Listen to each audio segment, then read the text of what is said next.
I promise to not take all of your money and use everything that you give me for the good of the people. Thank you. God bless.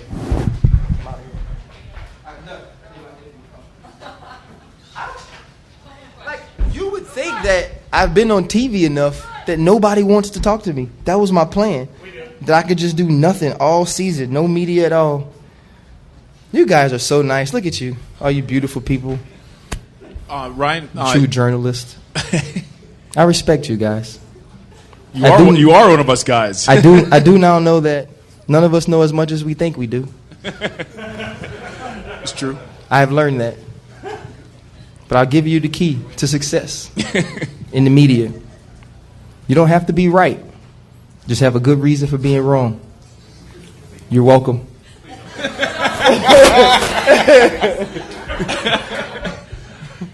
Ryan, Coach Gruden said yesterday he's going to have you guys in pads more often in this camp than maybe in previous years. I know this is your first year back in a while. How do you think that can benefit this group, especially since the defense really struggled to tackle last year? I mean, it's always good to get out there in pads. I mean, you play football in pads. You know, I talked about it yesterday.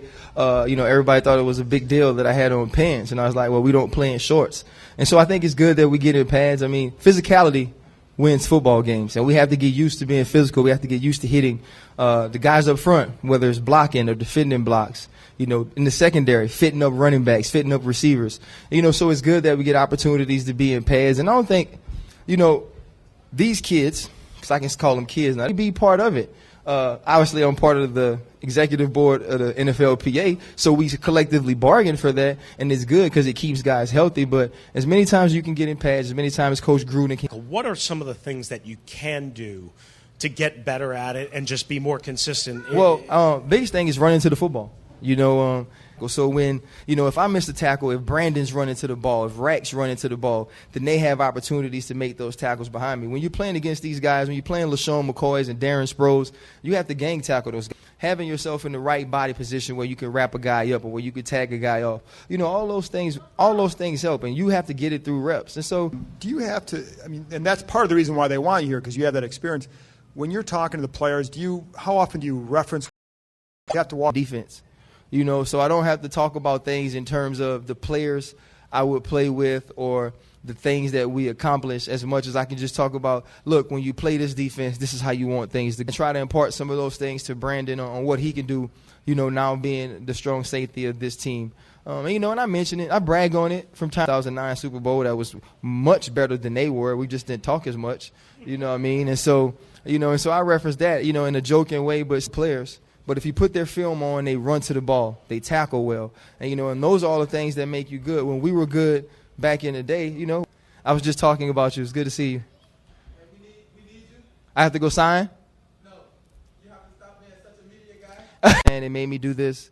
I said myself that I have talked enough. Hey, what a nice pair. They have it on the car. They say it tatted on you, so I know it's real. It's not real if it's a lot of tattoos. It's real, man. Imagine, he got Shine T. So imagine if I had like 6 tattoos on me of women's names. It's no longer special. There's 90 players on the team right now. So you're not the only one. That's why. Well, I'm the only one to take care of you, don't I? Hey, come on. This Matter guy. of fact, we're going to do it in front of everybody. You got your pen? Going up there, man. He's going to do it in front of everybody. Foolish, by the way. Thank you. I appreciate this. You're lucky I love you so much. I appreciate this. Yeah, whatever. Whatever. What's up, man? Hey, man, I don't feel special. Absolutely not. Ryan talk for me, guys. Ryan do everything for me.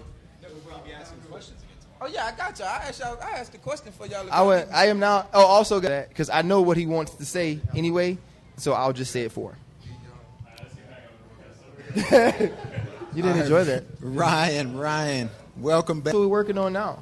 If you look at what we were doing last year, we had no strengths. That's why you go out and get Jason Hatcher. That's why, you have a faster Keenan Robinson. For me to be out there every day, for Brandon to be out there, for D'Angelo, we can't take days off. You can't say you need a break because right now we have to build that chemistry, build that camaraderie until we know after you stop the run. So for us, we know it starts up front. I think we have the guys to do it. We have the horses. It's about everybody understanding we all can't be stars. Now actually helped this question.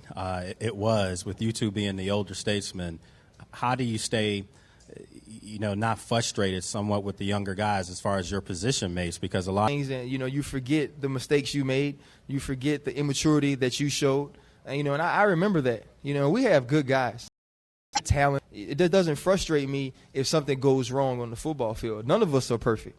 None of us have made every play. Every time we're out there on the field. So for me, it's just about seeing them to be the older guys, and our room does an amazing job of that. And, I get talked to a lot about leadership. I'm just old. You know what I mean? It's not we're all trying to figure out how we can win games. And as long as everybody puts their hand in the pile to do that, there's never any frustration. Ryan, Jim Haslett likes to blitz a lot from the secondary. More easier to do because you're a little more sounder on the back end. Well, I think being sound definitely allows Coach Has to do some more things and to kind of play around blitz. He just keeps saying that, just rush 4. We don't have to blitz. You pay a guy $30 million, that's what you want to hear. We want to know that we could just sit back there and cover. Those guys getting at the people up front. And if we have to blitz on the back end, I feel like my addition and one of my main jobs is us being sound, not necessarily us modifications, not many. And so if we can do that and stop people from hitting big plays, I think we'll be fine. Ryan, as you can see, that's why I'm not talking very much. Yeah. Or smiling. No, I'm just playing. Right. Go ahead, I'm just playing. But it seems the rest of your secondary is kind of taking up after you. The Legion of Boom, All what are you that guys stuff, going to be? all that stuff is cute, man, but I don't care about that. You know what I mean? I'm just on TV because people think I'm actually decent at it. I'm not, for us, man, we just want to win. If by the end of the season, you can say that the secondary for the Washington Redskins were winners, I think we'll take that. That'll be the most important thing. I'm sorry, Ryan. This is a Brandon Merriweather Much question. more attractive. Way more attractive. Pardon me? Way more attractive than Brandon. Oh, yeah. Oh, sure. There's any doubt about that. This is a question about him, though. He plays a very physical game. It's cost him money, and there's talk about the money it's cost him. Talk about what it's cost the team. Have you or anyone else talked to him about what it might cost him long term in relation to his health? No, I haven't. I mean, I don't know if you ever watched any film of me. You know what I mean? That'd be like the pot calling the kettle black. You're supposed to play this game with reckless abandon. I think when you don't play it full speed, when you don't play it as physical as you can possibly play it, you leave yourself at a disadvantage. You put yourself in harm's way. What I will tell him is, keep your money.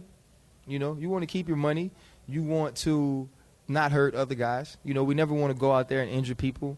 But I've been a part of some of the biggest collisions, in the last 10 years of football at some of the biggest times. I've been laid out on the field with other guys. And so, I want him to stay healthy. And I've changed my game in that sense in order to not hurt the team. You don't want to give up 15 yards when you stop the team. And, and so we've talked about it in the sense of him keeping his money, in the sense of him staying on the field. But, some of us understand the risk we take when we play this game. And I was asked, would I change the way I play it, or would I decide not to play it because of what I know now? And I wouldn't. You know what I mean? It's a dream, and this is what we decide to do. And if you love it, you do it. And the stuff you deal with in the end, you deal with. That's the way God planned it. God gave us these talents and he put us in this position. And who am I to question where God has put me? So I tell Brandon to keep playing. We're going to try to save him some money. I'm going to try to talk him out of as many fines as I can this year. But I don't want him to change his game. I want him to lower his strike zone the best he can because that's the rule. But other than that, man, just keep playing football. Word.